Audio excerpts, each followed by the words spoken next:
ओम शांति। 12 दिसंबर 2022। सुनते हैं ईश्वरीय महावाक्य ज्ञान मुरली। मीठे बच्चे, बाप भले यहाँ तुम्हारे सम्मुख है, लेकिन याद तुम्हें शांति धाम घर में करना है। तुम्हारा बुद्धि योग सदा ऊपर लटका रहे। प्रश्न: अहो भाग्य किन बच्चों का कहेंगे और क्यों? उत्तर: जिन बच्चों की बुद्धि में बाप की नॉलेज आई, उनका है अहो भाग्य, क्योंकि ज्ञान मिलने से सद्गति हो जाती है। तुम विश्व के मालिक बन जाते हो। बाकी जब तक ज्ञान नहीं है, तब तक कोई शिव बाबा पर शरीर भी होम दे, लेकिन प्राप्ति सिर्फ अल्पकाल की होती है। बाप का वर्षा नहीं मिलता है। भक्ति में भावना के चने मिल जाते हैं, सद्गति नहीं मिलती।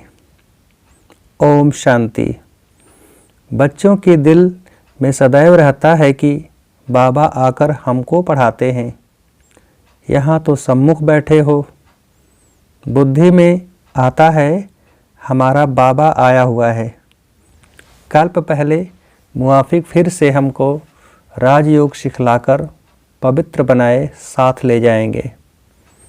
यह भी तुम बच्चे जानते हो, हम जितना पुरुषार्थ करेंगे उतना जाकर ऊंच पद पाएंगे। यह बुद्धि में रहता है। बच्चे जानते हैं अभी भक्ति मार्ग खत्म होना है। भक्ति और ज्ञान दोनों इकट्ठे नहीं चलते हैं।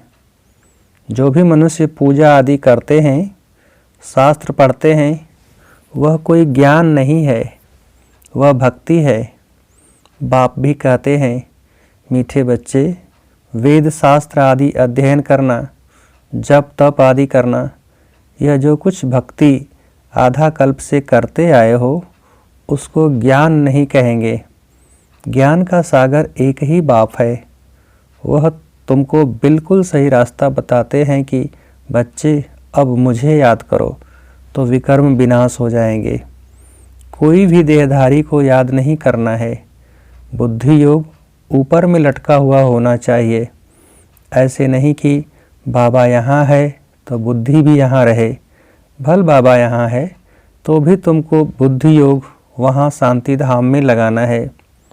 ज्ञान है ही 1 सेकंड का। भक्ति तो आधा कल्प चली है और आधा कल्प तुमको वर्षा मिलना है। भक्ति और ज्ञान दोनों इकट्ठे हो न सके। दिन और रात अलग अलग है। यह है बेहद का दिन और रात। ब्रह्मा का दिन सो बीके का दिन। बच्चे जानते हैं हम देवता बन रहे हैं। सतयुग को कहा जाता है जीवन मुक्ति धाम। यह है जीवन बंध धाम। इस समय सब रावण के बंधन में है, शोक वाटिका में है। तुमको अब पता पड़ा है शोक वाटिका किसको और अशोक वाटिका किसको कहा जाता है। भक्ति है उतरती कला का मार्ग। बाप कहते हैं अब वापिस मुक्ति धाम चलना है। ऐसे कोई कह नहीं सकते कि मेरे बच्चे अब सबको शांति धाम चलना है, अर्थात जीवन बंध से लिबरेट होना है। फिर पहले कौन सा धर्म जीवन मुक्ति में आना है, यह भी तुम बच्चे जानते हो। खेल सारा भारत पर ही है। बाकी बीच में 22 प्लाट हैं। अपना उनसे कोई कनेक्शन नहीं है। ज्ञान और भक्ति की बातें मनुष्य नहीं समझ सकते। उनका पार्ट ही नहीं है। पार्ट है ही तुम भारतवासियों का। सतयुग आदि में देवी देवता ही थे। अब कलयुग में अनेक धर्म हैं। तुम्हारा यह है लीप जन्म, कल्याणकारी जन्म। यह संगम का सुहावना युग है ना। तुम जानते हो लौकिक बाप के भी हम हैं, फिर जीते जी पारलौकिक बाप के बने हैं। लौकिक बाप भी है और पारलौकिक बाप भी हाजिरा हजूर है। तुम्हारी आत्मा कहती है बाबा आप परम धाम से आए हो, हमको वापस ले जाने। बाप बच्चों से ही बात करते हैं। जैसे आत्मा को इन आँखों से देख नहीं सकते, वैसे परमात्मा को भी देख नहीं सकते। हाँ, दिव्य दृष्टि से साक्षात्कार हो जाता है। दिखाते हैं कि विवेकानंद को साक्षात्कार हुआ कि रामकृष्ण की आत्मा निकल मेरे में समा गई, परंतु आत्मा समा तो नहीं सकती। बाकी आत्मा का साक्षात्कार होता है। परमात्मा का भी यथार्थ रूप बिंदी है, परंतु गाया हुआ है वह हजारों सूर्यों से भी तेजोमय है। तो परमात्मा अगर वह साक्षात्कार न कराए तो कोई का विश्वास न बैठे। बिंदी रूप के साक्षात्कार से कोई समझ न सके, क्योंकि उनको कोई जानते ही नहीं। यह नई बात बाबा ही बतलाते हैं। परम आत्मा बड़ी चीज तो हो न सके, वह अति सूक्ष्म से सूक्ष्म है, उनसे सूक्ष्म कुछ भी है नहीं। यह भी तुम बच्चों की बुद्धि में है कि आत्मा और परमात्मा जो बिंदी रूप हैं, उनमें सारा पाठ नूधा हुआ है। आत्मा में 84 जन्मों का अपना अपना पाठ नूधा हुआ है। कितनी विचित्र बात है, बाप बिगर कोई समझा न सके। यह बातें तुम विलायत वालों को समझाओ तो वंडर खाएं और तुम्हारे ऊपर कुर्बान जाएं। प्राचीन भारत का ज्ञान और योग तुम ही समझा सकते हो। पहले पहले यह समझाना है कि आत्मा परमात्मा क्या वस्तु है। आत्मा के लिए कहते हैं स्टार है, परमात्मा के लिए नहीं कहेंगे कि वह स्टार है। आत्मा कोई छोटी बड़ी नहीं होती, वह है ही एक बिंदी जो एक शरीर छोड़ दूसरे में प्रवेश करती है। तुम बच्चे समझते हो, ड्रामा में जो कुछ चलता है वह नूद है, चक्र फिरता रहता है। यह सब बुद्धि में प्रैक्टिकल आना चाहिए। दुनिया तो इन सब बातों को जानती नहीं है। सबसे तीखी दौड़ी आत्मा की है। एक सेकंड में कहाँ की कहाँ चली जाती है। सेकंड में जीवन मुक्ति मिलती है, तो सेकंड में आत्मा भी वहाँ पहुँचती है। आत्मा कहती है मेरे से तीखा और कुछ है नहीं, मेरे से छोटा और कोई है नहीं। छोटी सी आत्मा में सारी नॉलेज है। उनको कहा जाता है गॉड इज नॉलेजफुल। आगे कहते थे भगवान सब कुछ जानते हैं। इसका मतलब यह नहीं कि एक एक के दिल को बैठ जानते हैं। यह तो ड्रामा में सब कुछ नूद है। बाप समझाते हैं मैं इस झाड़ का बीज रूप हूँ। झाड़ का बीज अगर चैतन्य हो तो समझाए कि मैं ऐसे धरनी में रहता हूँ। गाया भी हुआ है ब्रह्मा द्वारा मनुष्य सृष्टि रचते हैं। बीज तो एक है ना। तुम आत्मा यहाँ शरीर धारण कर पार्ट बजाती हो। बाप कैसे आकर प्रवेश करते हैं, यह तुम बच्चों को अब मालूम पड़ा है। बाप आकर नॉलेज देते हैं। सदैव बैठा नहीं रहता। बाप ने समझाया है जब झाड़ की जड़जड़ीभूत अवस्था होती है तब ही मैं आता हूँ। अभी सहायता के लिए बहुत यज्ञ करेंगे। यह है रुद्र ज्ञान यज्ञ। कृष्ण ज्ञान यज्ञ हो न सके। श्री कृष्ण तो देवता थे, वह द्वापर में आ न सके। देवता फिर क्षत्रिय वैश्य शूद्र बनते हैं। श्री कृष्ण देवता द्वापर में कैसे आ सकता। रावण राज्य में देवताएं पैर नहीं रखते। तुम बच्चे जानते हो आत्मा अविनाशी है। आत्मा में ही संस्कार रहते हैं। शरीर तो खत्म हो जाता है। आत्मा में ही अच्छे व बुरे संस्कार रहते हैं। अब तुम समझते हो जो भी मनुष्य मात्र हैं वह ड्रामा प्लान अनुसार चल रहे हैं।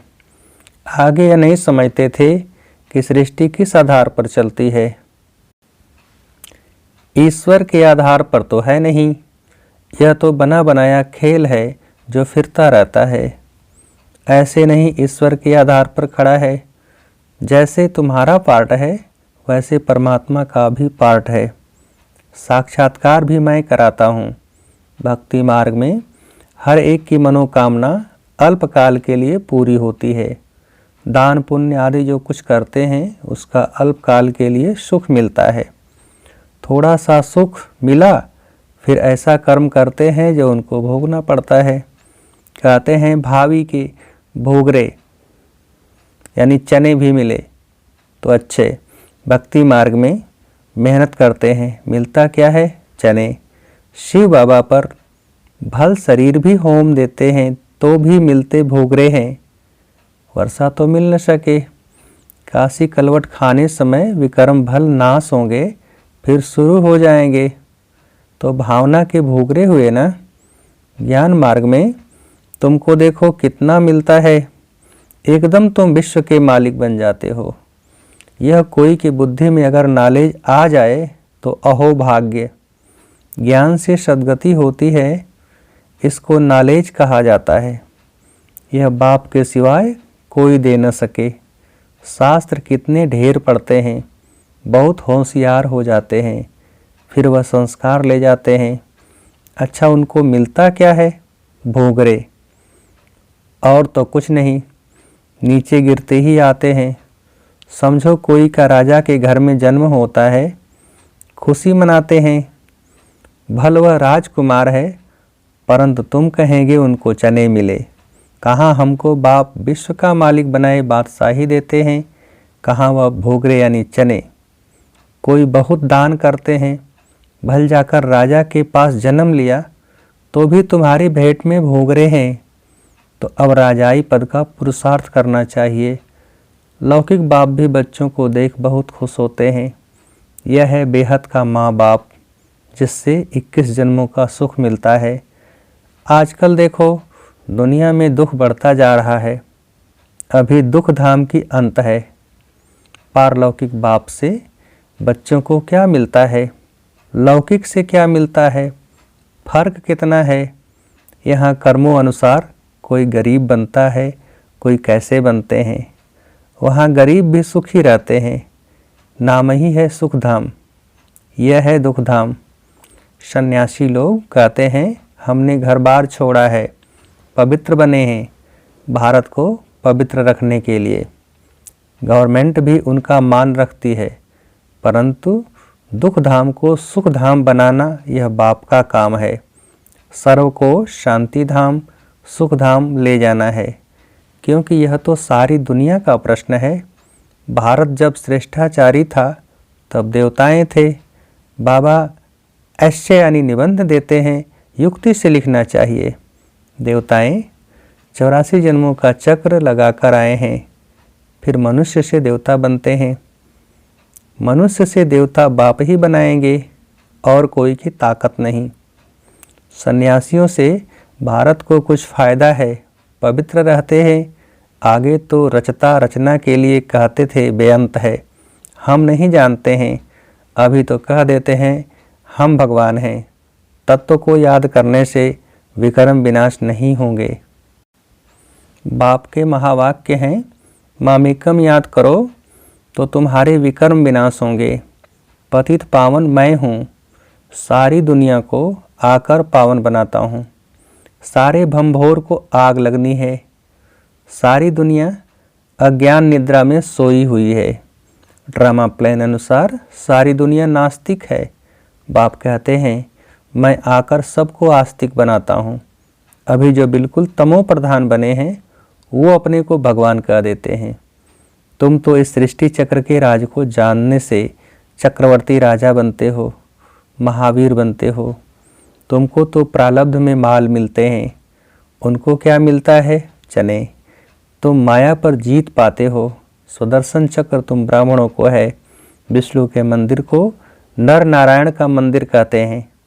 वास्तव में लक्ष्मी नारायण को तो दो भुजाएं चाहिए, परंतु उनको 4 भुजाएं दे देते हैं।